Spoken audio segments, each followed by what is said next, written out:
아침 목사에 오신 여러분들을 환영하고 축복합니다. 오늘은 이 일을 정하셨습니다 라는 제목을 가지고 창세기 41장 25절부터 36절까지 말씀을 함께 살펴봤으면 좋겠습니다. 25절부터 28절까지 말씀을 같이 보도록 하겠습니다. 요셉이 바로에게 아뢰되 바로의 꿈은 하나라. 하나님이 그가 하실 일을 바로에게 보이심이니라. 일곱 좋은 암소는 일곱 해요, 일곱 좋은 이삭도 일곱 해니 그 꿈은 하나라.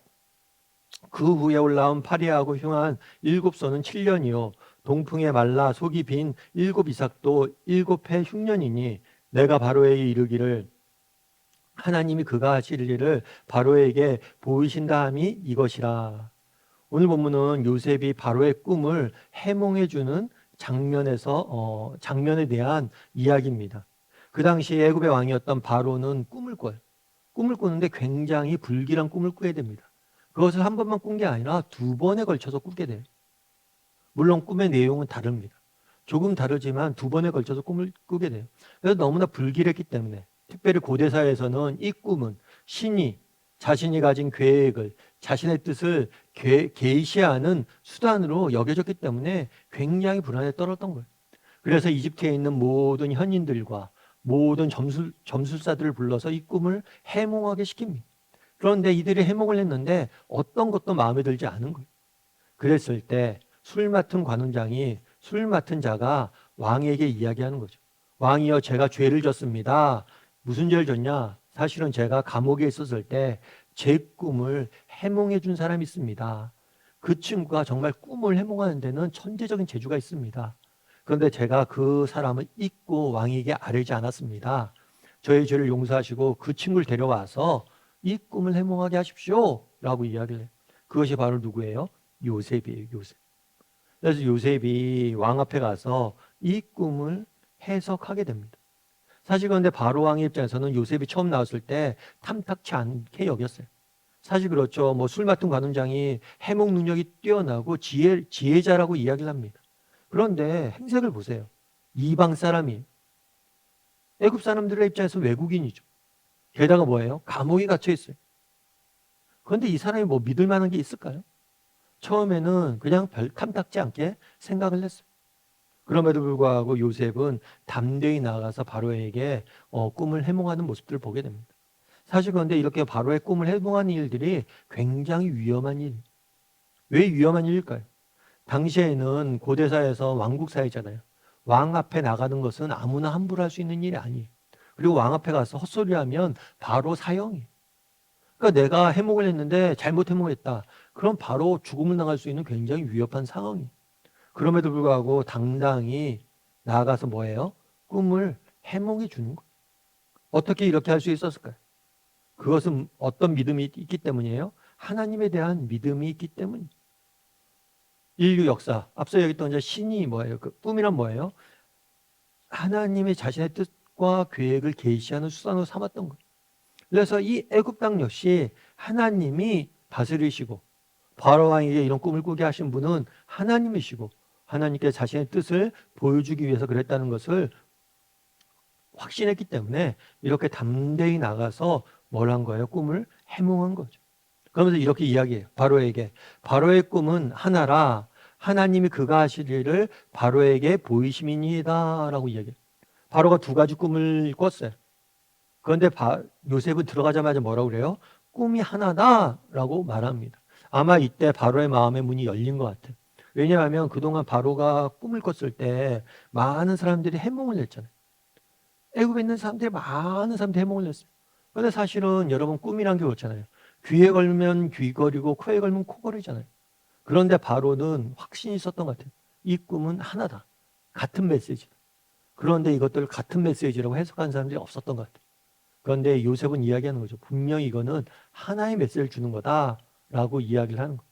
그러면서 뭘 이야기하냐면 앞으로 7년 동안은 일곱 좋은 암소나 좋은 이삭은 앞으로 7년 동안 정말 풍년이 들 것을 이야기하는 거고 뒤에 나오는 그런 흉악한 소나 아니면 속이 말라버린 빈 이삭도 7년 동안의 뭐예요? 흉년을 의미한다는 거예요. 그리고 뒤에 것이 앞에 것을 잡아먹은 것은 이 흉년이 더 큰 거란 거예요. 그러면서 이 풍년의 기간 동안에 이 흉년의 일을 대비하라고 이야기를 해주게 됩니다. 특별히 요셉은 오늘 본문에서 뭐라고 이야기해요? 하나님이 그가 하실 일을 바로에게 보이심이라 하면서 자신의 신앙을 분명히 표현을 합니다. 애굽의 최고 권력자 앞에서 뭐예요? 당당히 이 모든 것을 주관하시는 자는 하나님이심을, 애굽을 지배하고 다스리는 분도 하나님이심을 분명히 선포하는 거예요. 분명 그날에 요셉은 어디에 있었어요? 애굽에 내려가 있었어요. 애굽에서 요셉은 뭐예요? 이방인이. 게다가 애굽에서 요셉은 뭐예요?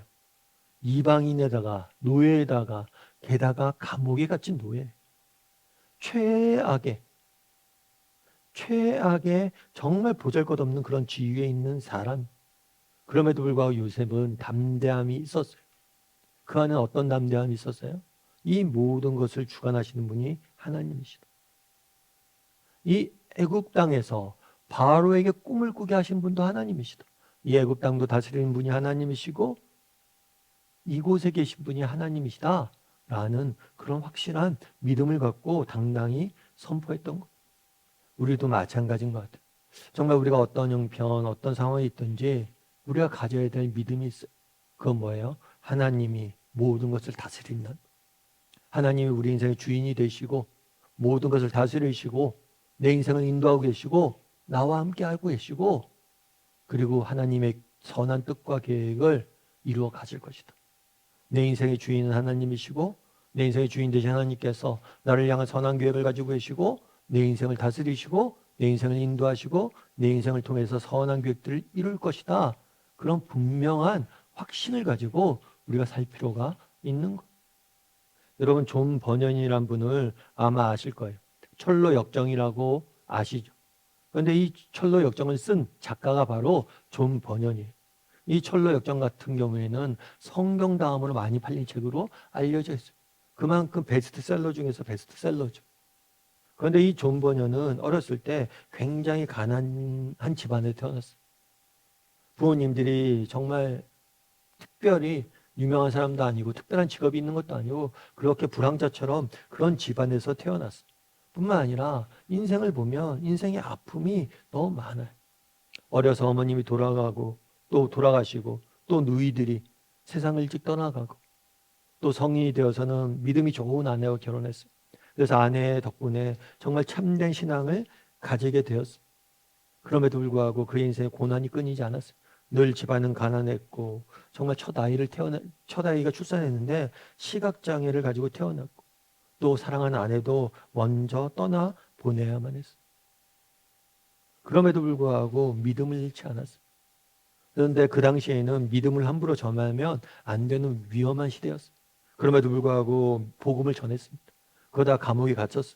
6년 동안 고생하면서 감옥 생활을 합니다. 그리고 또 나와서 또 복음을 전합니다. 또 갇혀요. 7년 동안 감옥살이를 하면서 그리고 7년 다음에 또 나와서 또 복음을 전해요. 그리고 또 세 번째 감옥에 갇히게 됩니다. 어쩌면 그의 인생은 고난과 어려움과 감옥 생활과 모든 것이 정말 고생 덩어리. 그런데 이 세 번째 감옥에 갇혔을 때 그때 쓴 책이 뭐예요? 철로역정. 그리고 철로역정은 전 세계에서 가장 많은 사람들에 의해서 사랑받고 또 영적인 깨달음을 주는 책이 된 거죠.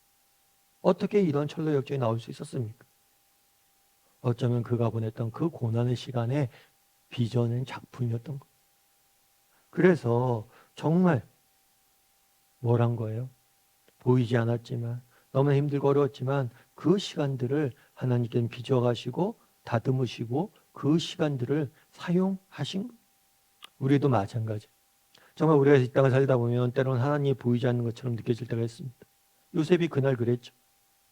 정말 애굽의 땅, 감옥에 갇혀 있는 나, 노예인 나, 어쩌면 그곳에는 하나님이 안 계신 것처럼 느껴질 수밖에 없는 상황이었어요. 그럼에도 불구하고 요셉은 믿음을 잃지 않았어요. 어떤 믿음을 믿지 않았어요. 이 모든 것을 주관하시는 분은 하나님입니다. 바로에게 꿈을 꾸게 하신 분도 하나님이고 이 땅의 모든 것을 다스리는 분은 하나님입니다. 내가 비록 감옥에 갇혀 있지만 내 인생을 다스리는 분은 하나님입니다. 우리도 마찬가지는 거예요.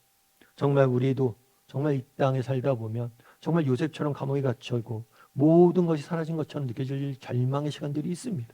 그럴 때라도 정말 우리 하나님 보이지 않지만 우리를 통해서 일하고 계시고 내 인생을 붙잡고 계시고 우리를 다스리고 계시고 이 모든 것을 인도하고 계시다. 이런 확신을 가졌으면 좋겠습니다. 그리고 때가 되면 하나님께서 우리를 통해서 일하실 것이다. 정말 어떤 상황 속에서도 하나님이 하시고 계시다. 하나님이 일하고 계시다. 이 사실을 확신하고 살아가는 우리 모두가 되기를 주님의 이름으로 소망합니다.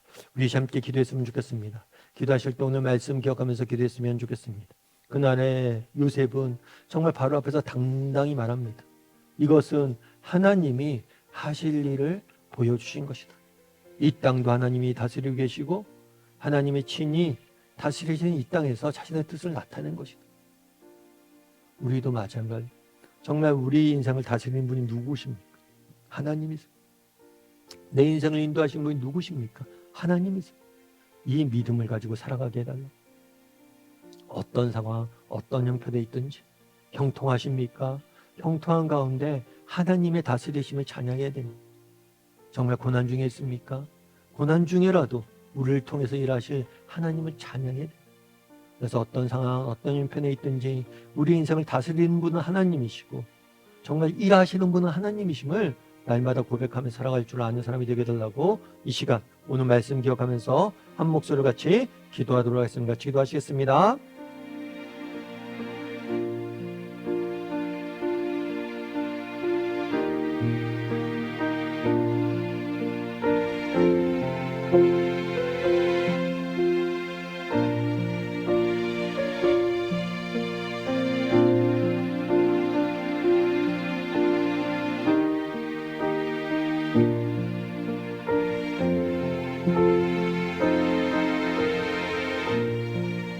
사랑의 하나님, 오늘 본문에서 요셉이 바로왕 앞에서 이 꿈을 꾸게 하신 분은 하나님이시고 하나님이 자신의 일을 하실 일을 나타내기 위해서 꿈을 꾸게 하셨다라고 고백하는 모습들을 보게 됩니다.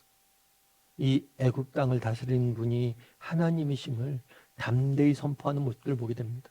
우리에게도 요셉과 같은 믿음 허락하여 주시옵소서. 정말 우리 인생을 다스리는 분이 하나님이시고 이 세상 일을 주관하시는 분이 하나님이시고 내가 서 있는 이곳 우리의 가정과 직장과 일터와 내가 경험하는 모든 일을 다스리고 행하시는 이가 하나님이심을 기억하고 정말 우리 인생을 다스리시고 우리 인생을 인도하시고 우리와 함께 하신 그 하나님을 바라봄으로 어떤 형편 어떤 상황 속에서 낙심하지 않고 믿음의 용기를 끝까지 달려가는 우리 모두가 될 수 있도록 주여 은혜를 더하여 주시옵소서. 아버지 오늘 하루도 우리 함께 하시길 원합니다. 오늘 하루도 우리 인생을 인도하시고 우리 인생을 다스리시길 원합니다. 오늘도 우리 함께 하시며 우리 인생을 가장 좋은 곳에 응답하실 줄 선한 곳에 인도하실 줄 믿사오며 모든 말씀 예수님의 이름으로 기도드립니다. 아멘.